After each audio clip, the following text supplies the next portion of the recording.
Good morning, Lexington.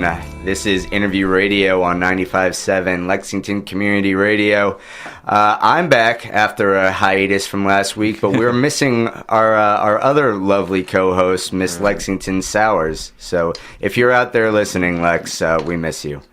I'm joined by engineer Ben in the studios at the bottom of Steam Academy on East 6th Street.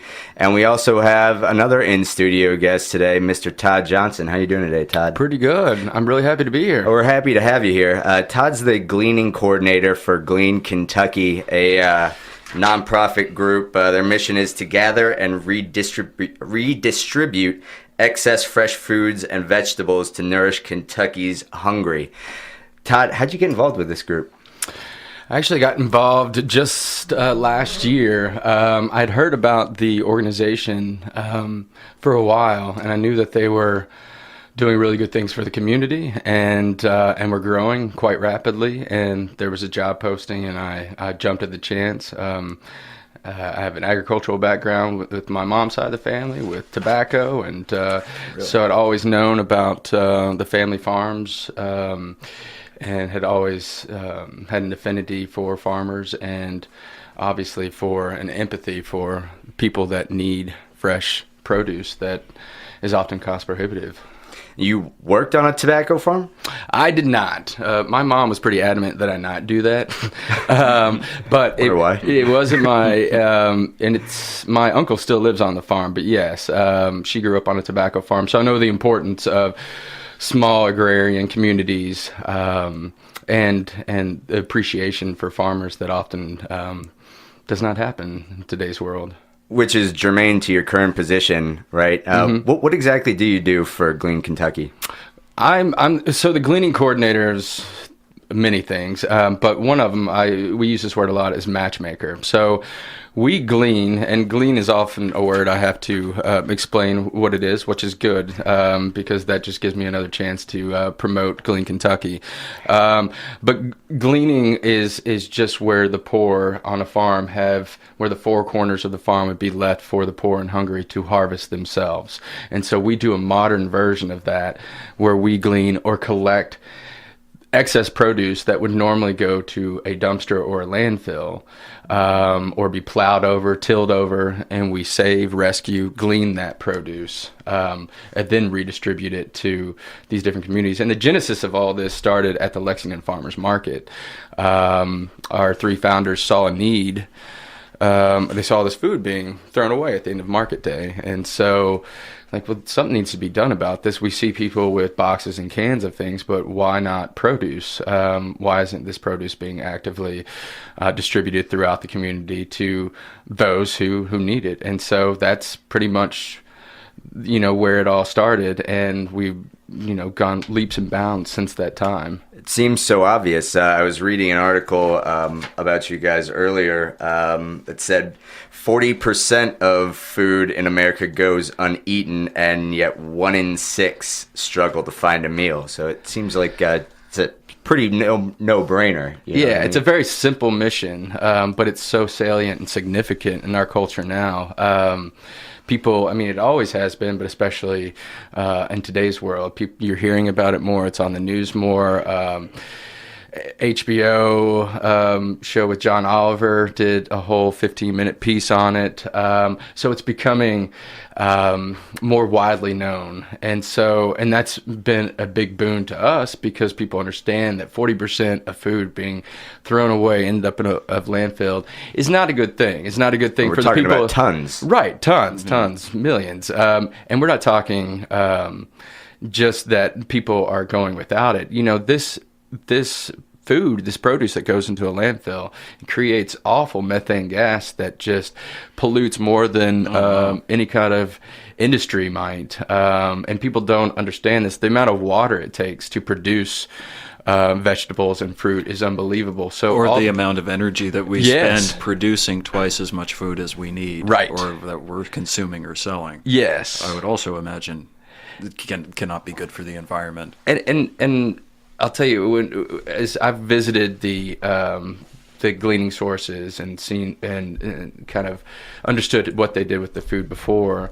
They just didn't have an outlet to do anything with this. The employees might be, I wish we could do something with this, but there was no organization that was just focused specifically on that. Have they ever explained to you why they have so much, more than twice as much food as they need?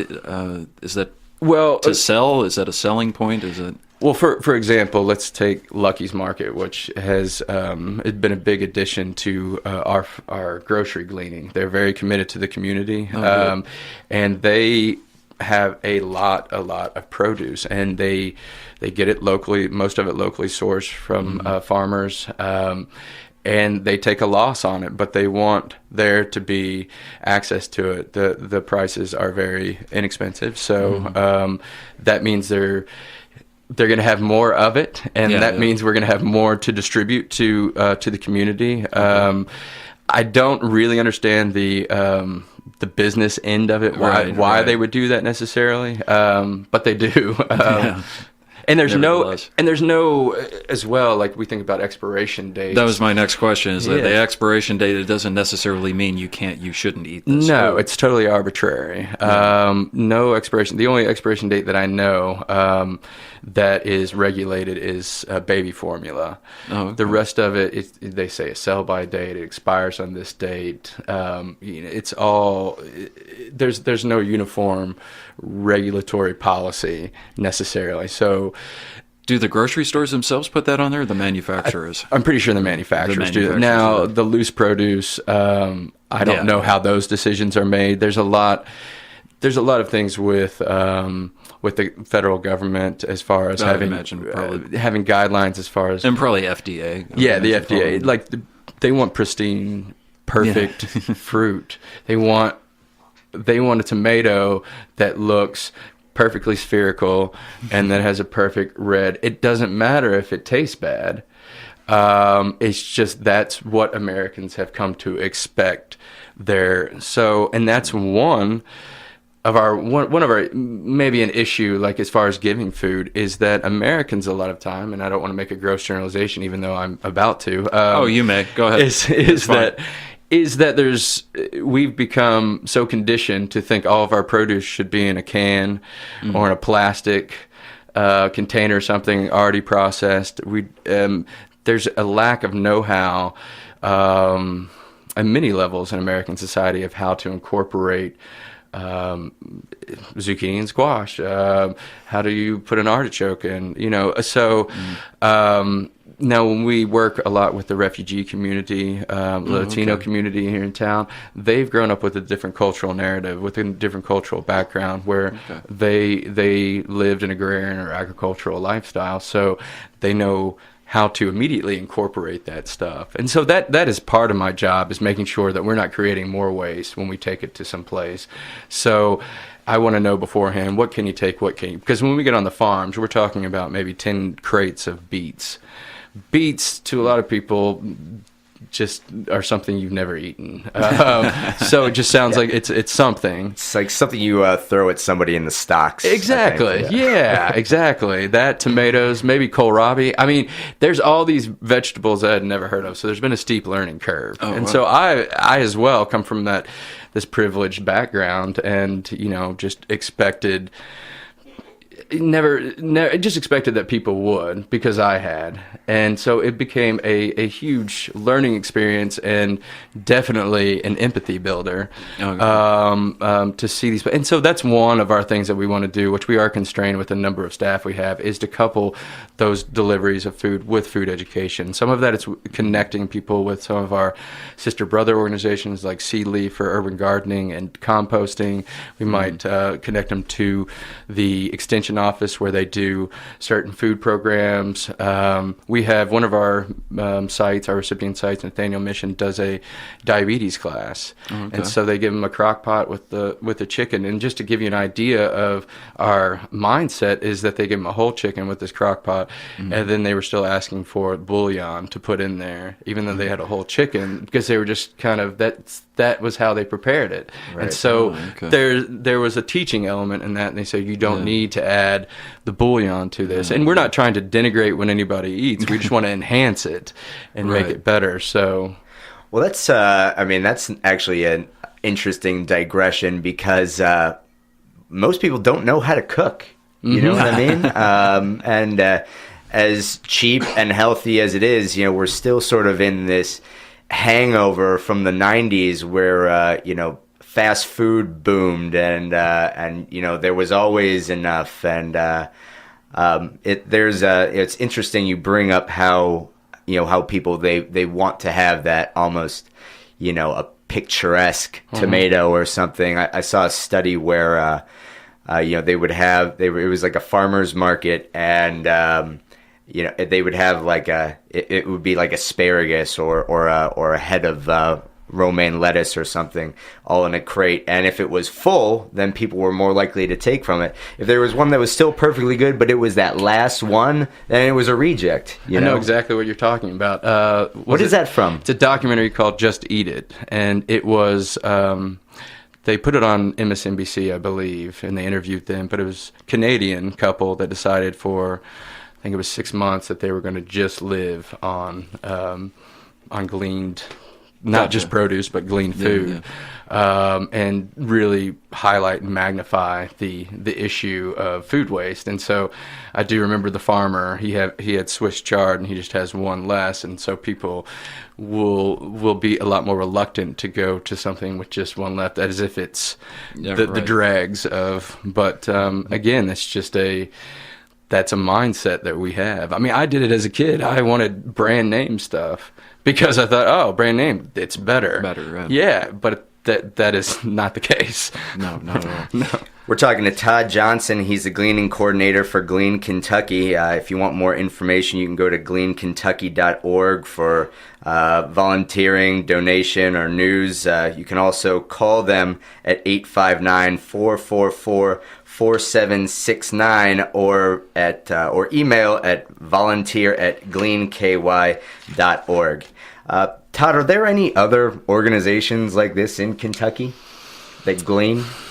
Not that do specifically Glean. And I'll just talk a little bit real quickly about so the non-harvest months, which are right now.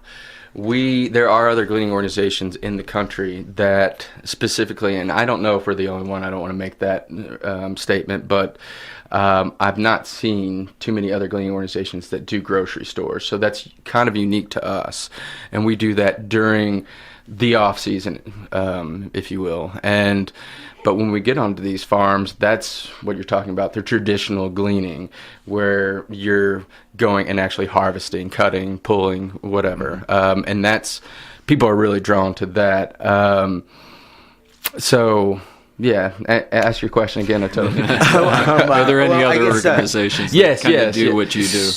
There's organizations that deal with hunger relief, and that's our 60 plus obviously deal with hunger relief and feeding people. Now, there's no other organization that gleans, to my knowledge. Now, we are trying to increase and expand. Obviously, it says KY in our name. We would like to be in all of Kentucky. Right now, we're working on setting up chapters in Franklin, Scott, and Madison counties. Madison County got going late last year in August, and just to hit the ground running.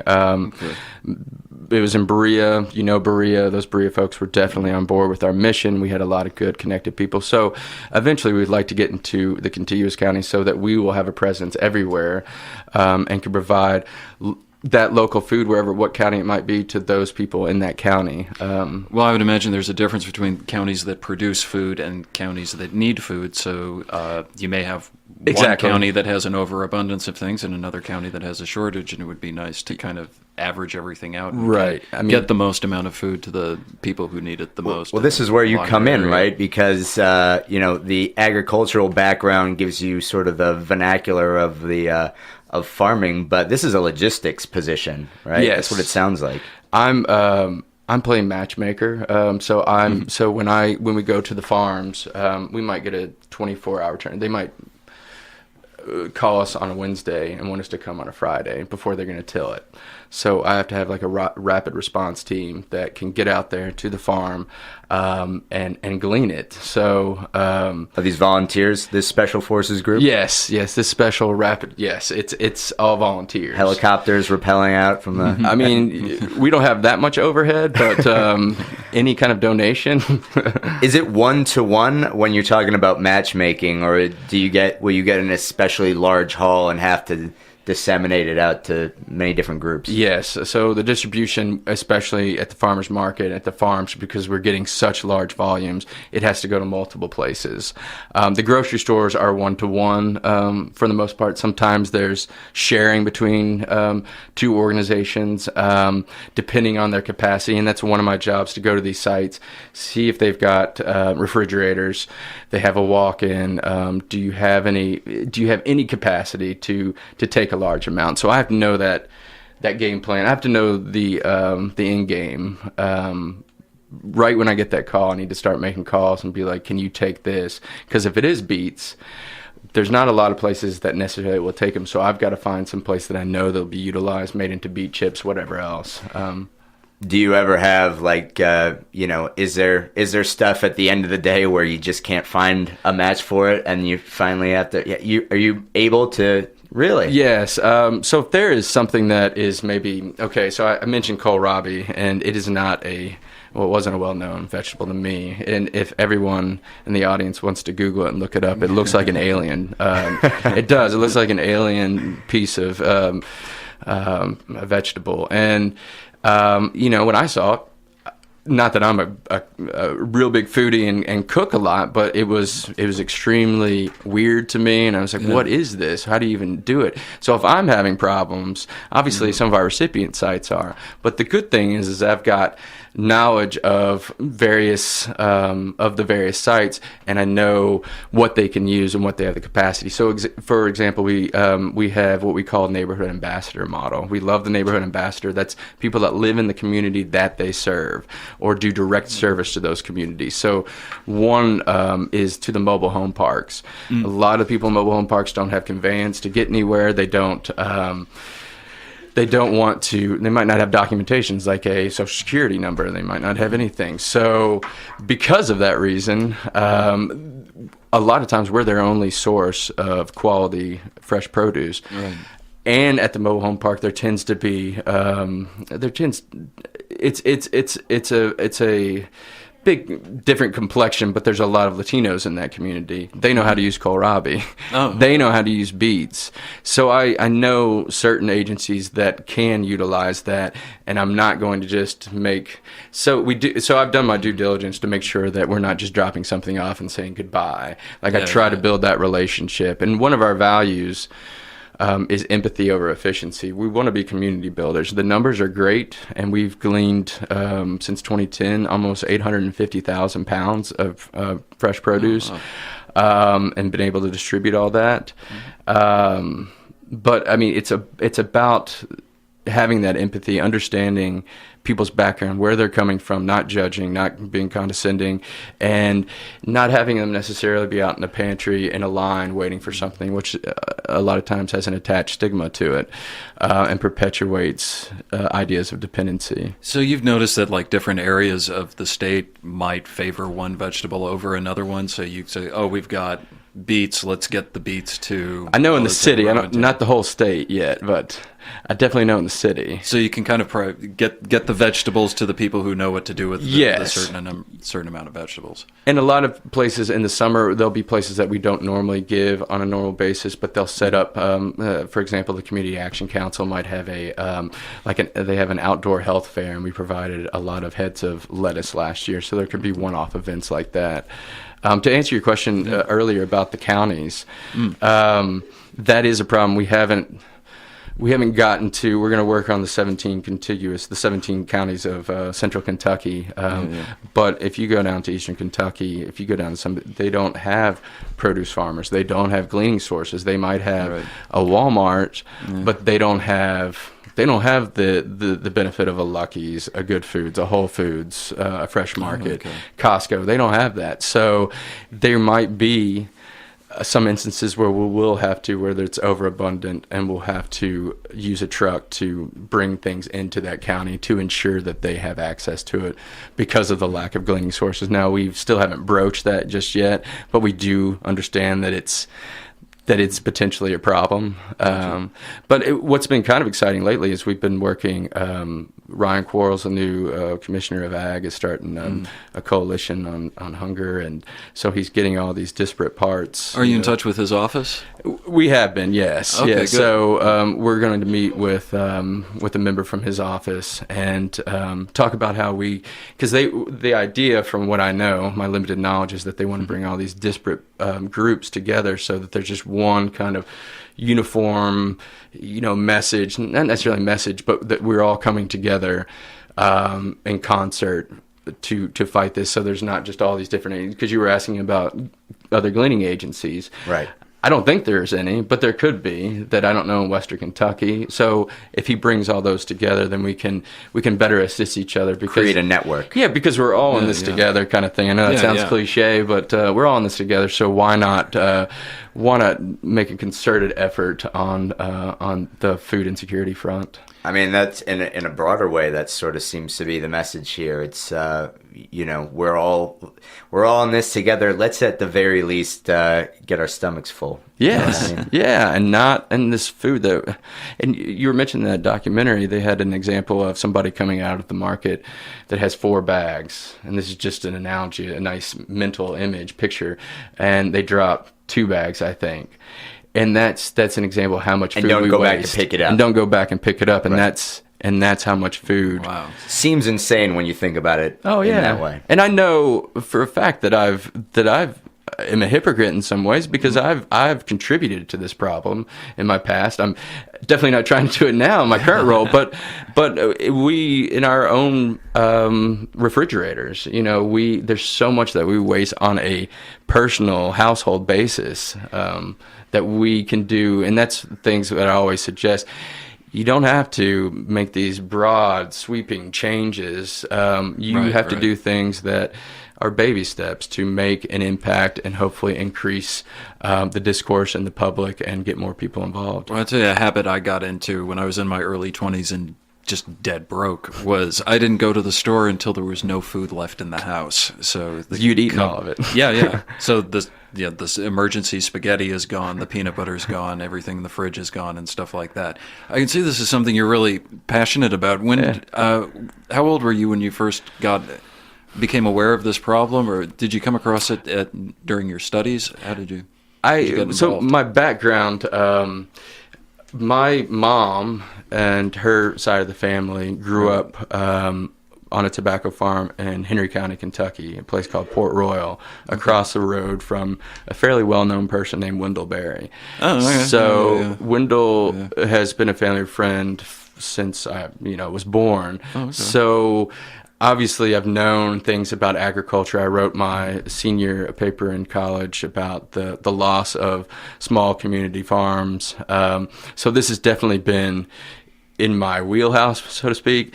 Gotcha. I went and did... What was your major in college? History. History? And I'm using it, you can see. But I did history all the way up. I was doing my PhD level. And really, it was that disconnect.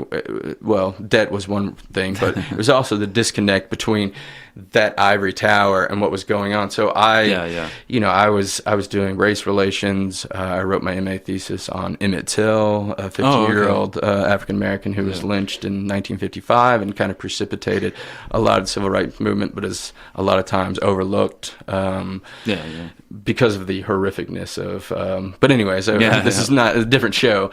But from that, I learned empathy. I mean, I really did. In my college years, I didn't do anything. I mean, I was selfish. I was self-centered, and I didn't know better. I may have done some volunteering when I was in high school, and that might have been for like Beta Club or something like that, just to make sure that I had the cords or the whatever tassel at graduation.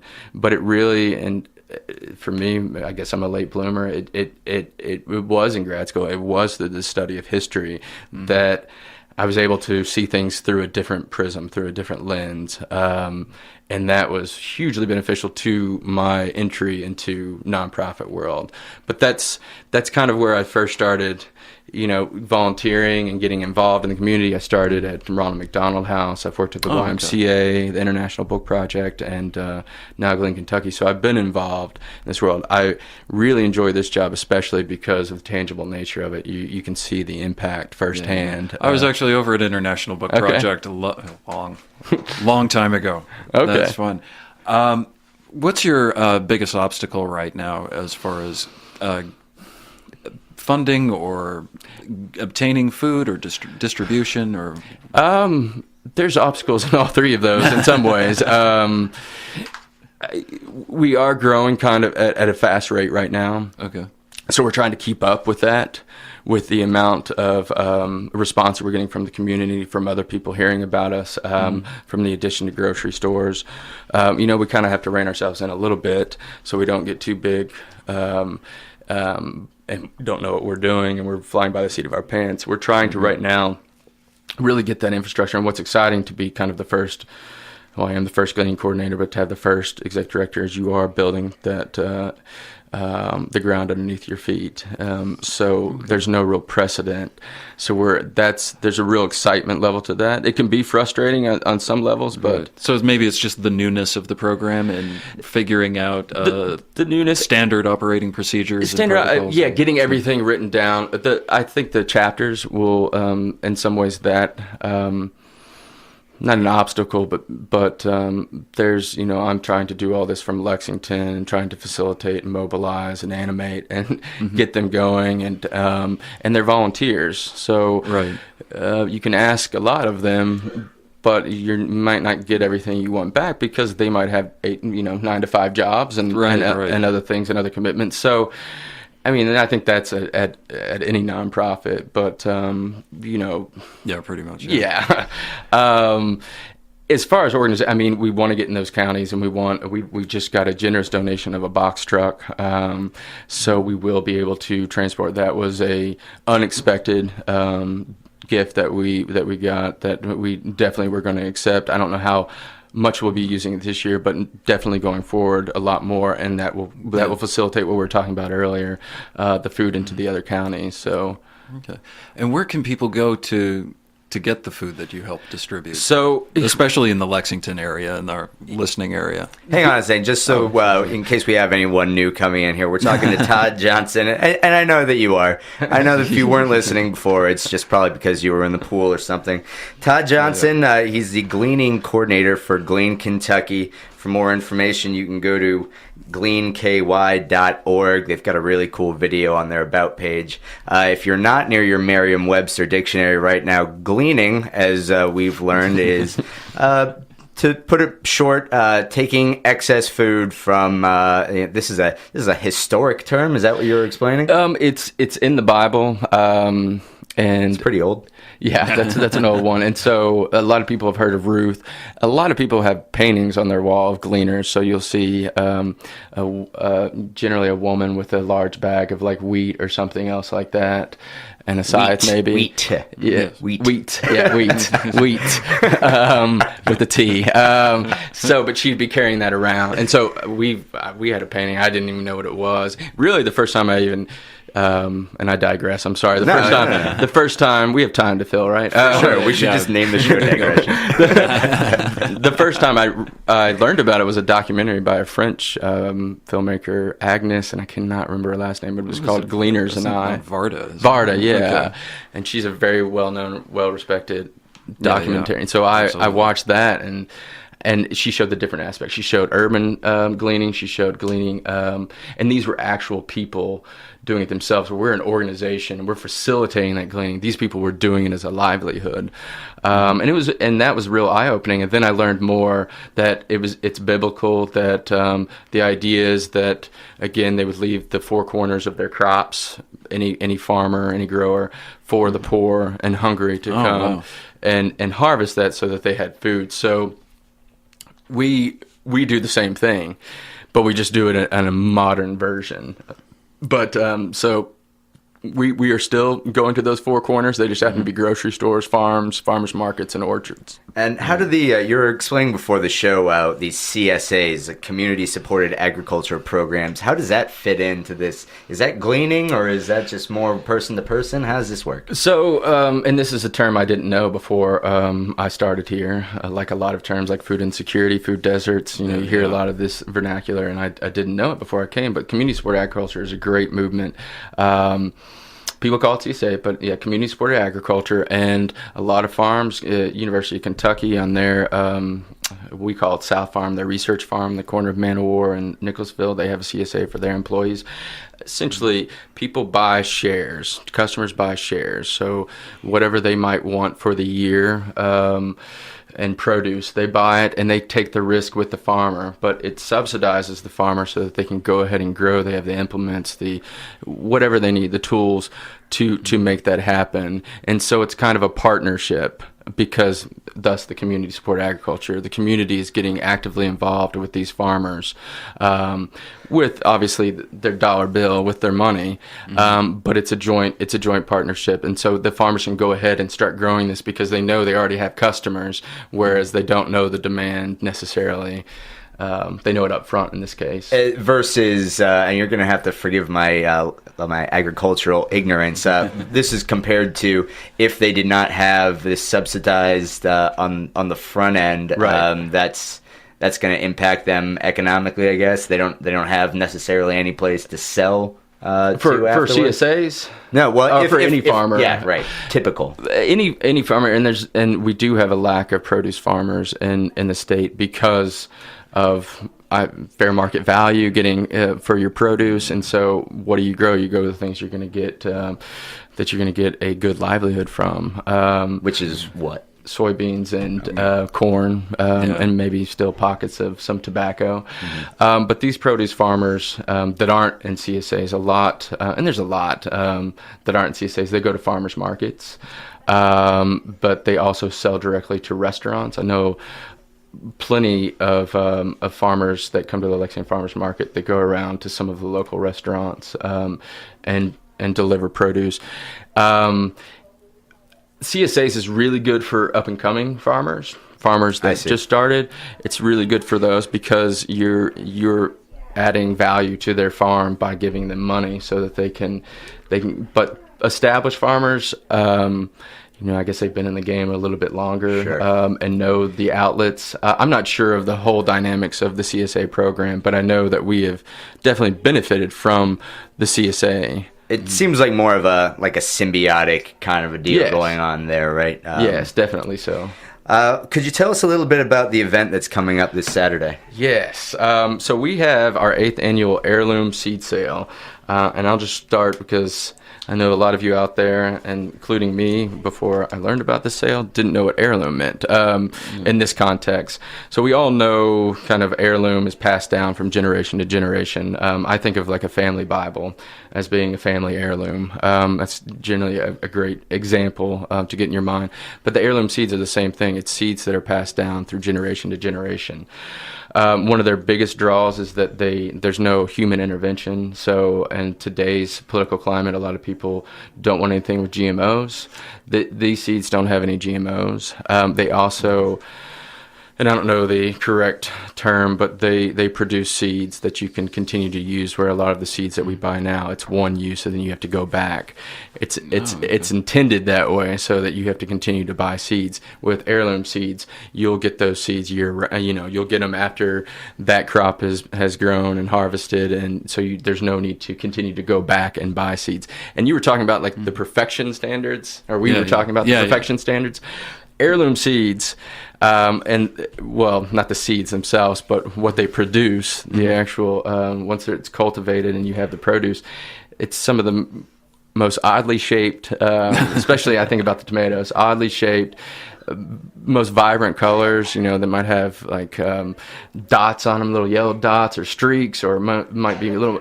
But people love those and they're drawn to them, and this is exactly counter to the the philosophy behind grocery stores of having everything perfect, and more people are gravitating towards that because of the issues like GMOs, the issues of agricultural subsidies, these large agribusinesses. People are really starting to, especially the Lexington community, really starting to gravitate towards local production of food, and so people are really starting to understand the history of their food, and understanding that that it comes from somebody's farm in the vicinity rather than their Bolivia or somewhere, Yeah. Well, just speaking personally now, I think anything that looks perfect on the grocery store produce shelves, I'm kind of wary of. Like Stepfordy. Where's the slight imperfection? Yeah. Where's the variation in size? Why do all of these? Why does it look? I can't tell the difference between this and like a dozen eggs. Like, why they all look exactly the same. That can't be Ben good. walking around a Kroger just looking suspicious at all the nice You go around, and feel everything. Oh yeah. Start tasting. I'm just tasting it to see if I want it.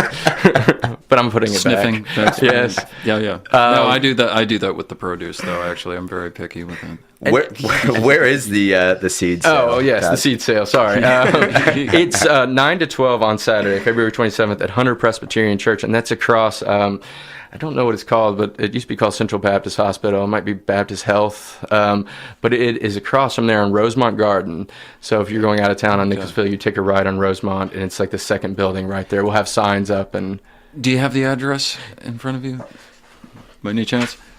I'm sure if people Way to just throw it up in the air, as soon as Kyle, I do that. I do. I don't know if I'm working on it. If you've ever listened to our show. All right, what else do we have there besides that? Hey, it's all right. It's all right. Now I just want to go crawl on a ball and okay, I've got it right here. It's the address is 109 Rosemont Garden, Lexington, Kentucky, and the phone number there, the Hunter Presbyterian Church, is 859-277-5126. We're talking to Todd Johnson. He's the Gleaning coordinator for Glean, Kentucky. You can get more information about what they do at gleanky.org.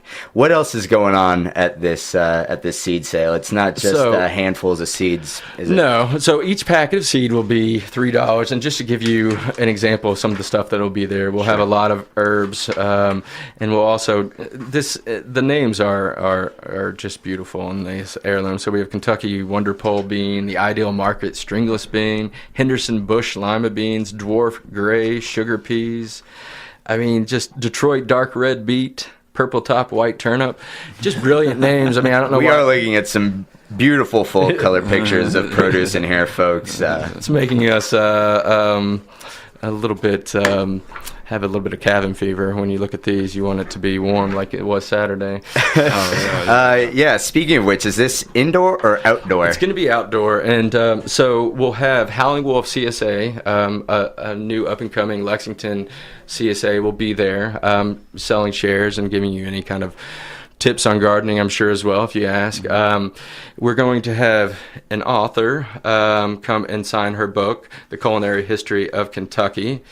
And her name is Fiona Young Brown. She'll be there in the morning, early in the morning. So if you want to get a book signed by her or just talk to her, please come. We'll also have culinary evangelist and LCR radio host Dan Wu come. He's going to do a cooking demonstration. Oh, great! With some Glean produce Wild Fig Books and Coffee will be there. Also a neighbor of all of ours. So we're looking forward to having them there. They're providing refreshments, I take it. Is that it? They're going to be providing the books, which can be refreshing. But we'll have a food truck, actually.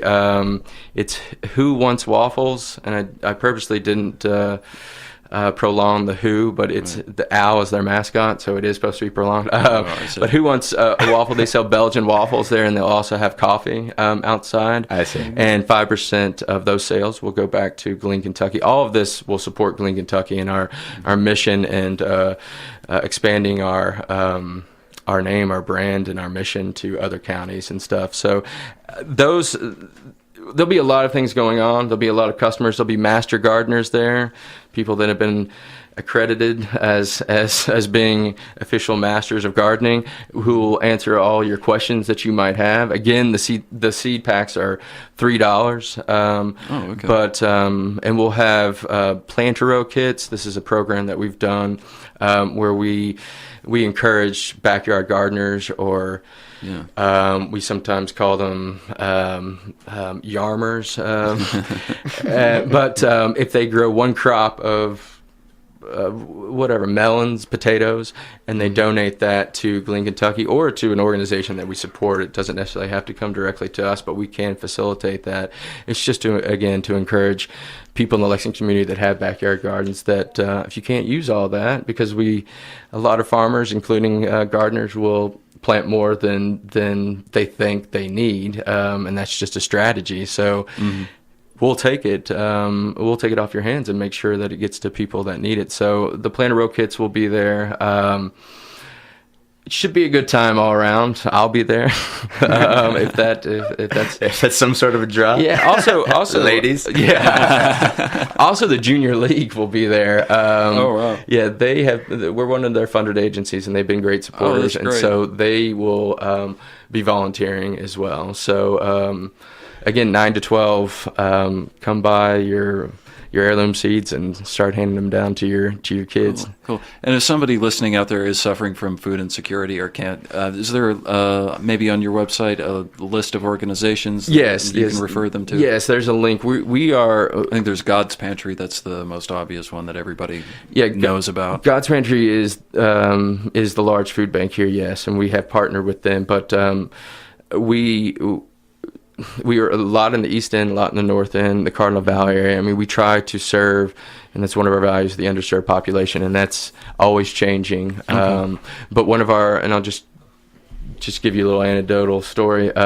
We just started a partnership with Kentucky Refugee Ministries, and friend of the show. Yes, but what's been kind of going on in politics and our election cycle. I don't have to repeat it on here, but we really wanted to embrace that community. We already were, especially with the Latino community, but we wanted to do more for refugee resettlement here in Lexington. So with Lucky's, gleaning there 7 days a week and gleaning over 100 pounds generally each day, we were able to provide for their cultural orientations on Friday for their recipients. It's not only been hugely impactful for us as a new agency to give to, but also for their program, their cultural orientations. Not only are they providing food to their recipients, again, alluding to what I was talking about earlier, they crave produce. That's what they want, and a lot of times they're getting boxes and cans of stuff,